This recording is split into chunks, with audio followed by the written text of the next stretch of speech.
like to call the meeting to order. All those present, if you please rise and join me in the pledge of allegiance. I pledge allegiance to the flag of the United States of America and to the republic for which it stands, one nation, under God, indivisible, with liberty and justice for all. Thank you. I'd like to welcome you all to our commissioners meeting this evening. Go ahead and get started and look for an approval of the agenda. Second. Roll call vote. Commissioner Hensy, Yes. Commissioner Nelson, Yes. Commissioner Sudich, Yes. Commissioner Wiltie, Yes. Chairman Urbina. Yes. Any upcoming commissioner absences? Seeing none.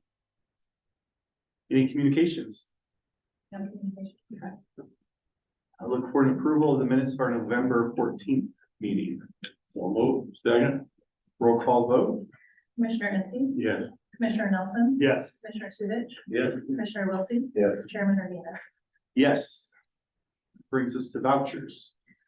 I'll move that we approve accounts payable vouchers 200355 through 200398, vouchers 200338 through 200354, as outlined in the agenda, and ACH payroll transfer and wire transfer fees for a grand total of $767,180.67. Second. Roll call vote, please. Commissioner Hensy, Yes. Commissioner Nelson, Yes. Commissioner Sudich, Yes. Commissioner Wiltie, Yes. Chairman Urbina. Yes. That brings us to the local 3390 reports. Any report from the local? No. All right. Brings us to chief's reports.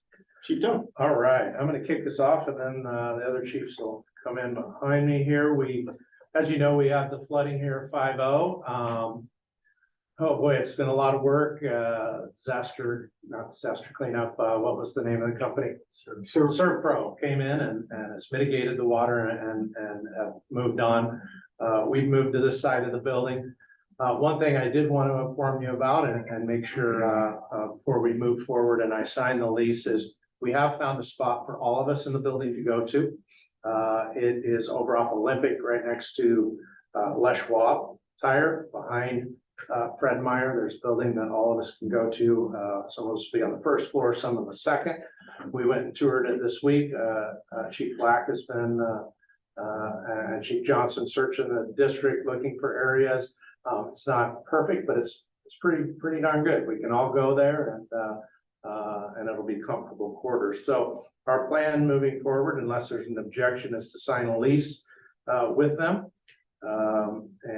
Insurance will be reimbursed for that lease. And then we'll go into some discussions about this building and what to do. We're meeting as a team to formulate a plan and how we re-envision this building. And we're still working on that. But unless there's an objection, we do plan on signing the lease and moving forward with that. Moving out probably next month, the next few weeks. I think Jason had the 12th as a goal before the holidays, get us moved over there. And then we'll put a long-term plan together what to do with this building. So I'll pause there to make sure there isn't any objections, or if you want to hear more about what we've looked at and the process we went through, or Any questions? All right, I'll turn it over to Jason and he can fill you in any more on 5-0 that I forgot. And before we do that, I just want to let you know that Chief Peterson and Chief Black and a lot of people, but especially fleet facilities and those two have been working a lot of hours and taking a heavy burden on themselves, and they've just done a really good job. And really the whole team has, as we've moved over to this side of the building, been flexible. I don't know if you went next or 2 rooms down where we're all cozy, commingle. We pushed the bunk, we created bunk beds and have plenty of room for activities over there. So everybody's done just a really good job. Are you sitting up in the captain's chair? Of course. Watching. All right, Chief.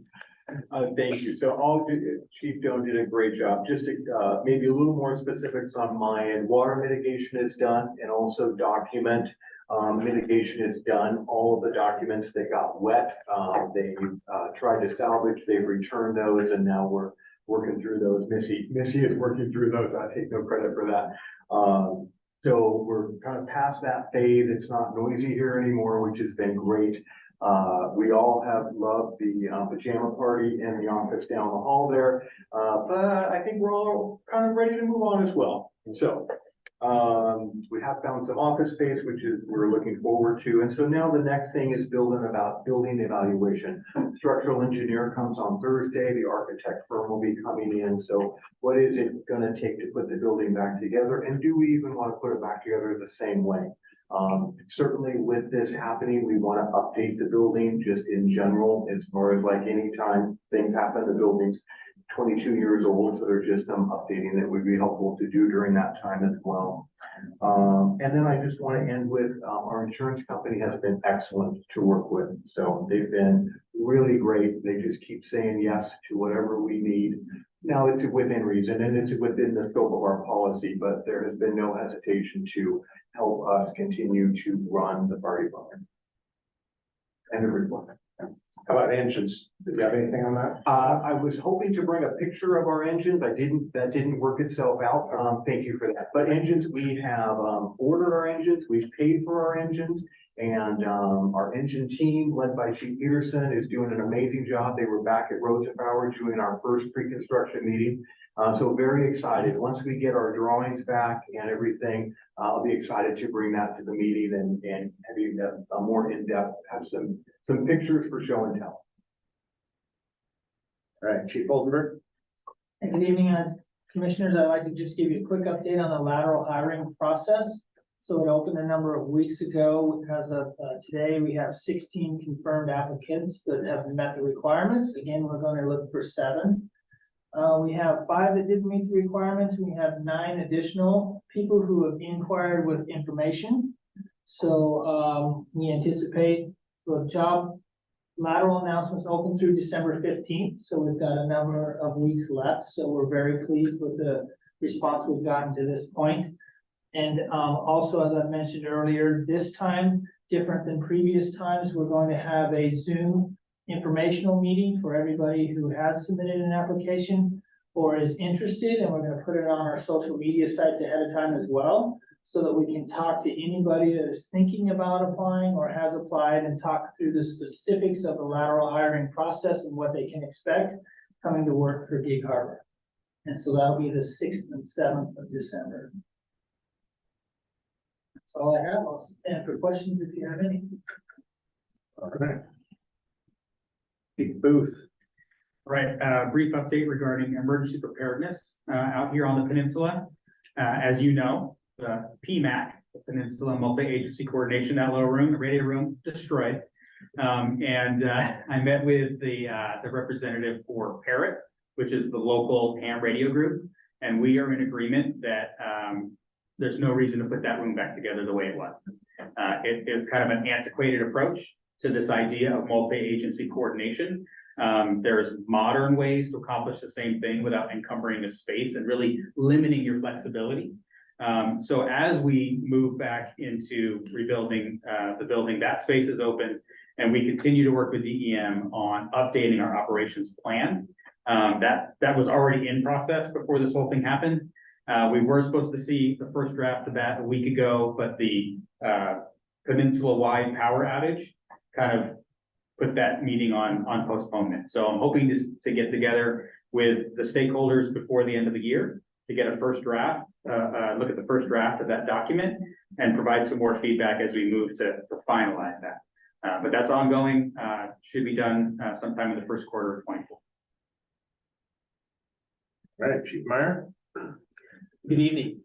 Just want to give you a couple updates. This Thursday, we'll be participating in an MCI drill at the Women's Correction Facility. So we're partnering with them just to improve our responses and be on the same page.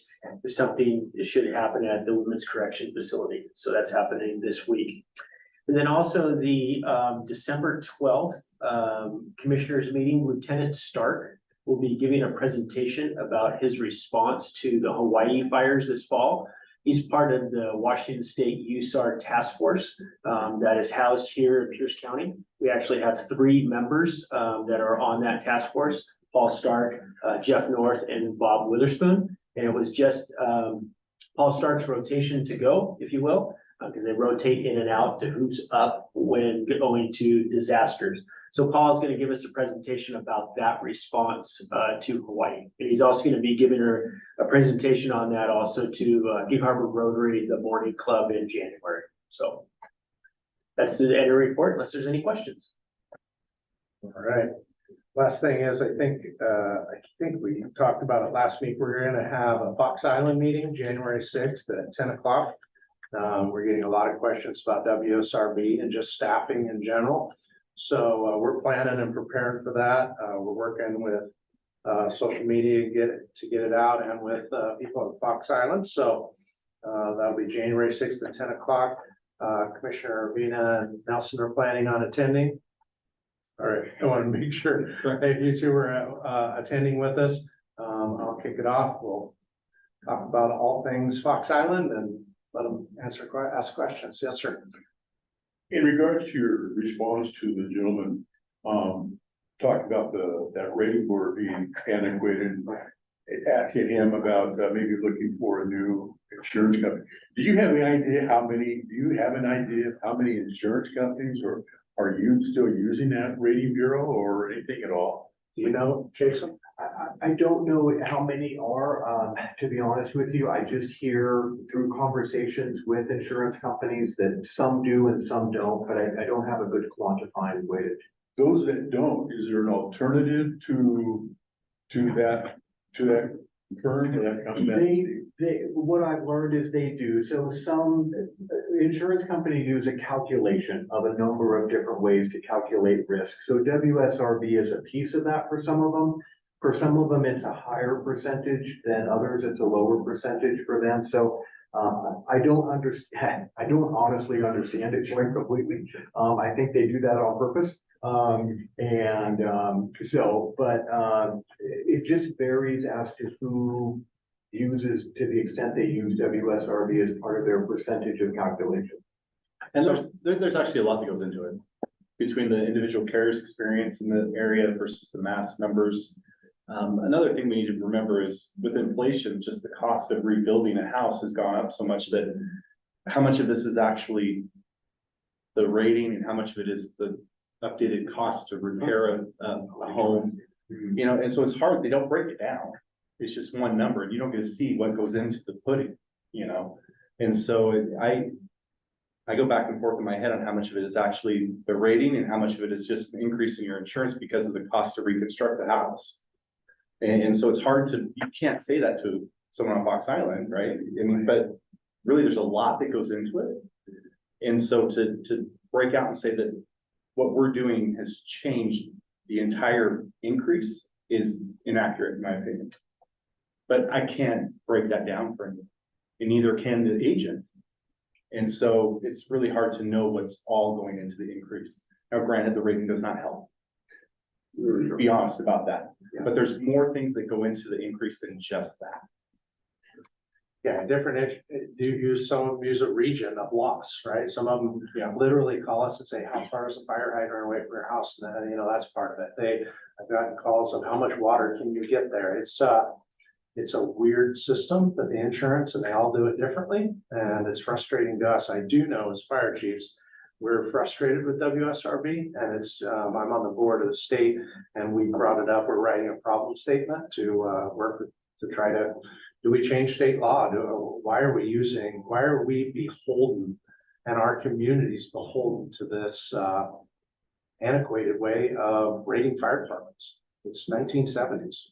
And it's frustrating. Yeah, it's frustrating to me, but we're providing better coverage. Yeah. And our rating goes down. And that's when I talk to citizens about it, that's what I bring up. I say, we're improving our coverage of Fox Island. And so to say that you're getting less service from us is wrong. Now, granted, that doesn't help when they have to write the check for the homeowners insurance. Thank you. Yeah, I'm pretty confident. Everybody we talk to, every time Chief Black or I or somebody meets with them and we talk about our service and where we're headed And, WSRB, most everybody understands. They may not like it, but, they understand the effort we're putting into 5-3 for sure. Thank you. And last, we've already talked about it a little bit, but just to put a pin in 5-0 long-term, we're evaluating that. We're, like Jason said, Chief Black said, we're gonna have architects meet with us to what we could do, how much it'll cost over and above insurance, how we can pay for that. And we'll come back with a plan to you as soon as we can put one together. But we are anticipating that we'll be out of this building over a year probably. But this room will be just like this for you. That's all I have for reports. Thank you, Chief. Any standing committee reports? Yeah, there was one. We had Commissioner Nelson and I forgot who else was on it. Alex. And Alex, yeah, they had a policy committee after last meeting. You want to report or you want me to help out? I mean, you can kind of give the 10,000 foot. Yeah, we just went over with the commissioners some of the rules or some of the changes and an MOU that we're gonna sign with local for laterals and some of their pay and benefits to bring them in a little more straight across. And if you want more details, we can definitely go over those. My only commentary would be I'm very much in favor of that because I know, my job, there's countywide policies where, for just as one example, you're not allowed to use vacation leave for the first 6 months of employment.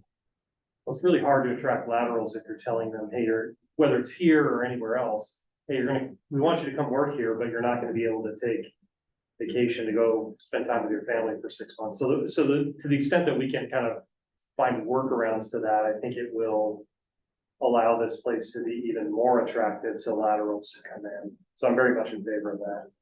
And we worked with the local and the local has been great as we work through the process. And so, we're excited about that too. Thank you. I don't have anything for a chairman's report. Wait. Skipped over Crystal. The finance report. Crystal.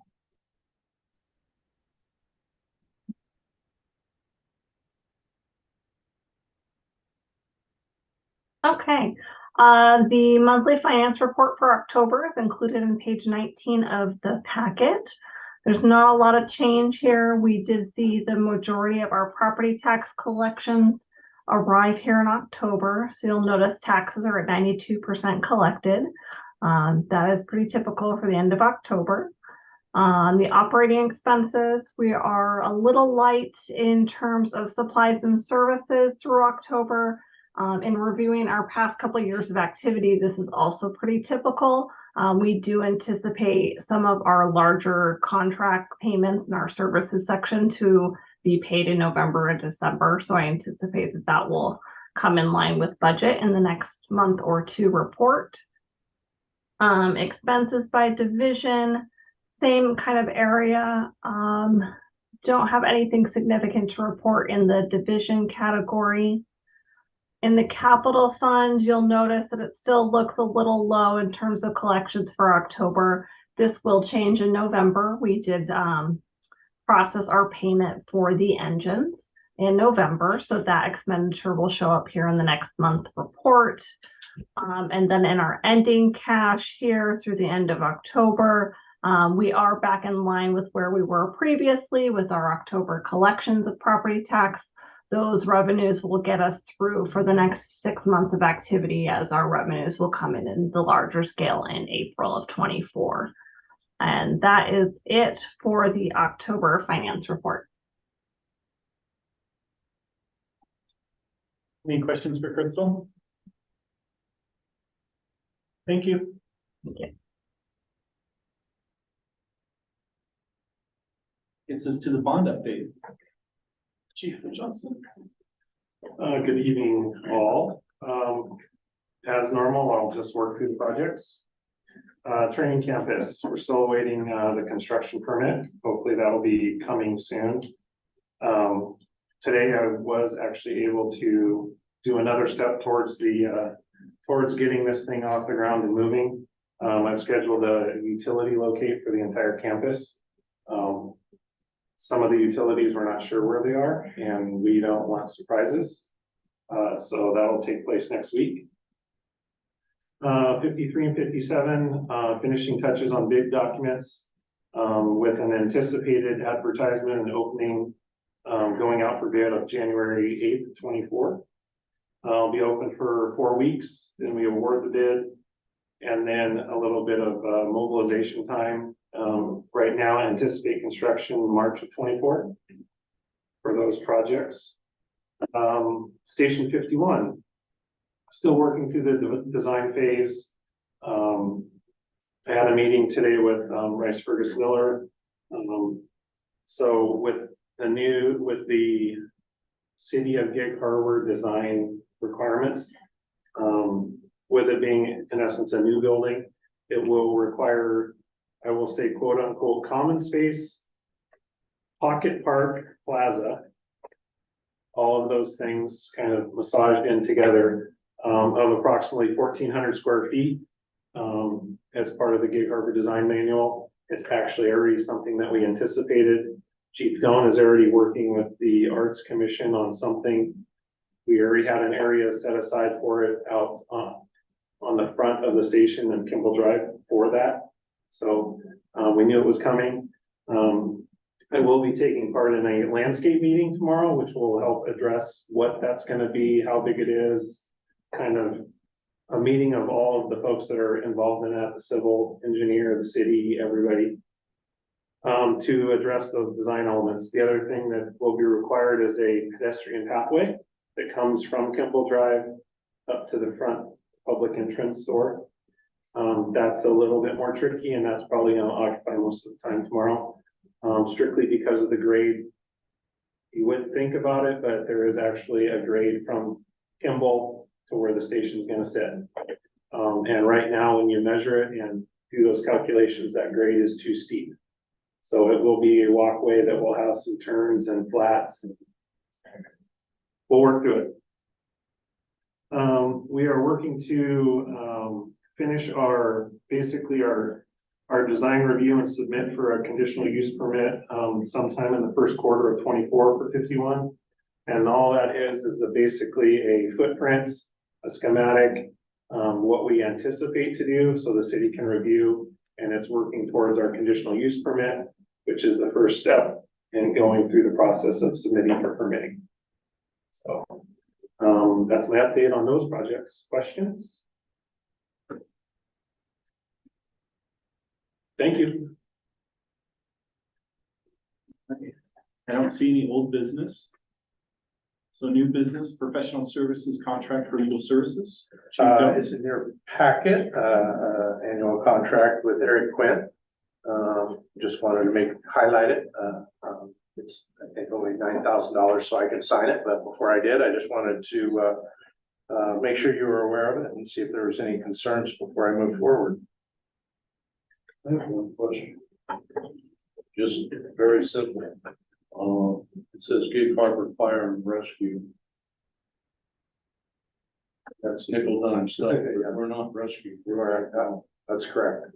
So That's all. All right. I got one. Yes, sir. I see that Eric talked about the going from 600 to 800 a month, and that's a conservative figure.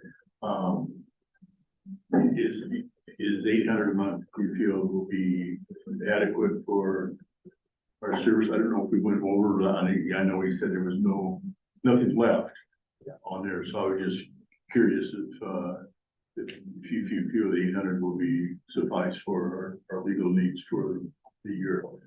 I think so. I'm not sure how we ended. Do you remember, Chief? Okay. Yeah, so we spend more than 800 a month now. I think, when Crystal and I talked about this, but the 800 is the thing that ties to when you have carryover and not carryover and things like that, that base amount. So we're fine moving it from 600 to 800. We will probably spend that or a little bit more if we stay at the pace we have been. We've had some pretty healthy legal advice over the last couple of years, you know, with the bond issues and all the things coming through and all the things we've been doing, but we kind of looked at what we'd spent and what we think, and we think 800 is a pretty good mark.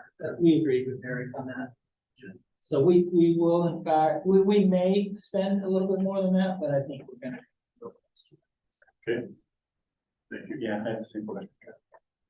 Grant says that we spent $1,269 lately Yeah, we'll spend on, yeah. 11, 12. on average. Any other questions? So you, Yeah. you don't need us to specifically make I a don't. motion to approve, just more of a It's heads not up. required, Yeah. I can sign it, but I just want to make sure. The next one is the resolution to dissolve PSOR and PSOR, or yes, PSOR only.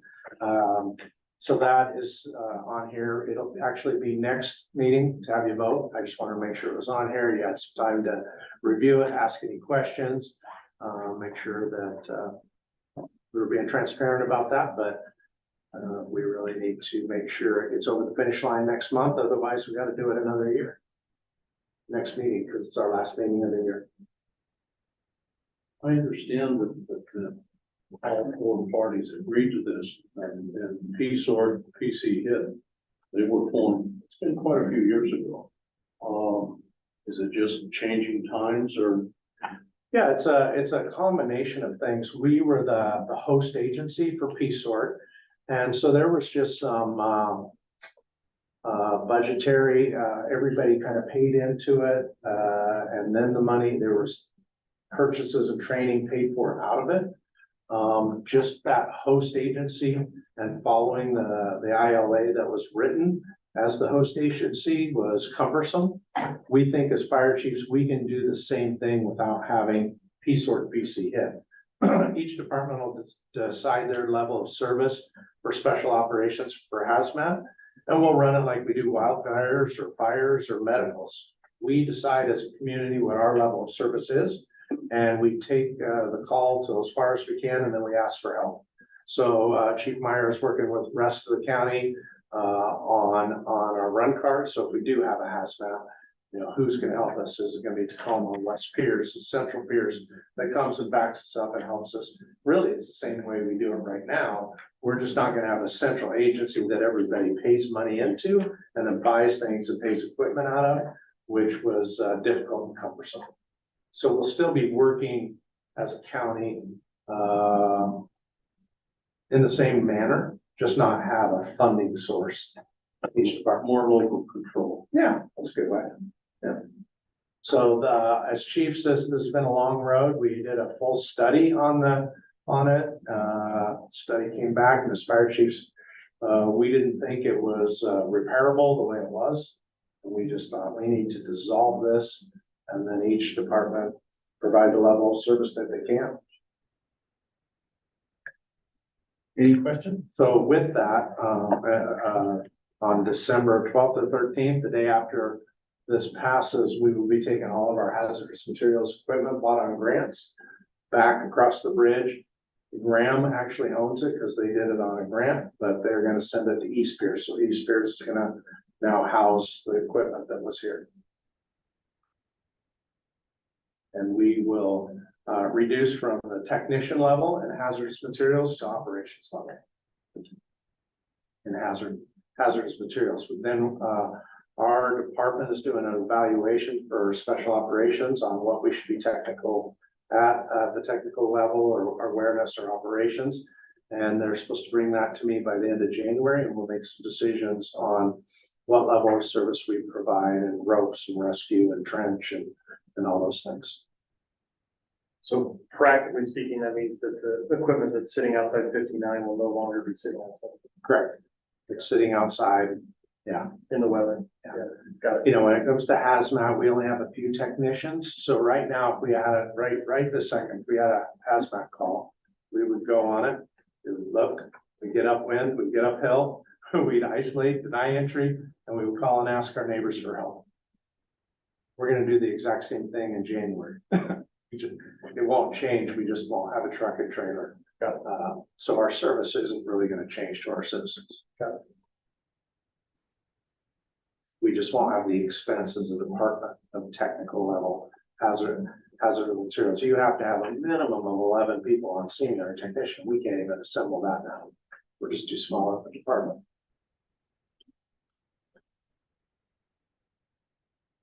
Is there an update for PC Hit too? PC Hit is housed at Graham. Graham is the owner of that. They're doing the exact same thing. So they have to run the ordinance or the resolution of their department. So we have put in that we want to withdraw all the department have, they'll run a resolution there. And that's why the next day we'll take the hazmat stuff back over to them. Any questions on that? Anyone? Thank you, Chief.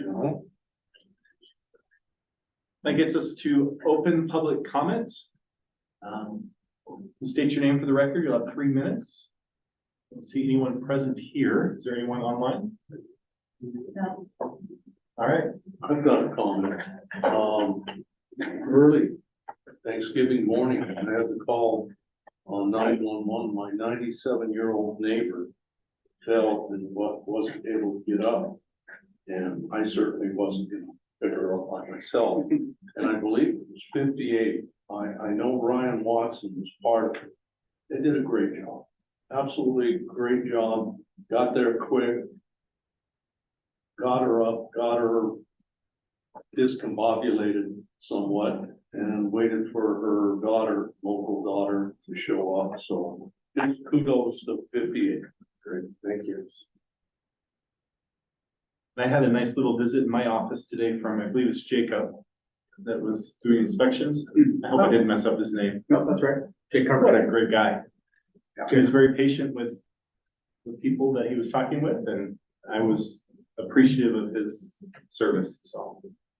Yeah, that's a key service, and what I'm proud of is how, the statistics, and we can get them for you sometimes, is of how many violators we had and how we used relationships to get everything fixed rather than sending it to this call, where we refer them to the city and then the city fire marshal makes them do things. Yeah. Because he and Paul before him did such a good job of explaining things to the citizens, why we need it fixed, not just badge heavy and you need to do this. It's the why and the relationships and getting, taking companies that wouldn't even let us in the door to complying with everything. So Yeah, pretty proud of him. his demeanor, I could see where that would be a strength for that position. Yeah. So kudos. Well, thank you. Any good of the order? All right, seeing none, any special interests, upcoming events? Just a reminder, Santa runs starting next week. So we're kicking it off. We have an event at Canterwood, a toy drive this Sunday night. And so Santa's gonna be visiting Canterwood starting Sunday. And, I think two weeks of Santa runs. So that's. Anything else? I'd like to comment. If anybody needs their ego brought up, one year I was Santa, and boy, you talk about an ego trip. My goodness. Oh, I thought, I want you kids in my family. My kids to treat me. We're chiefs, we all have big egos. All right, we'll adjourn the meeting. Our next regular meeting will be held on December 12th at 5 o'clock. Thank you.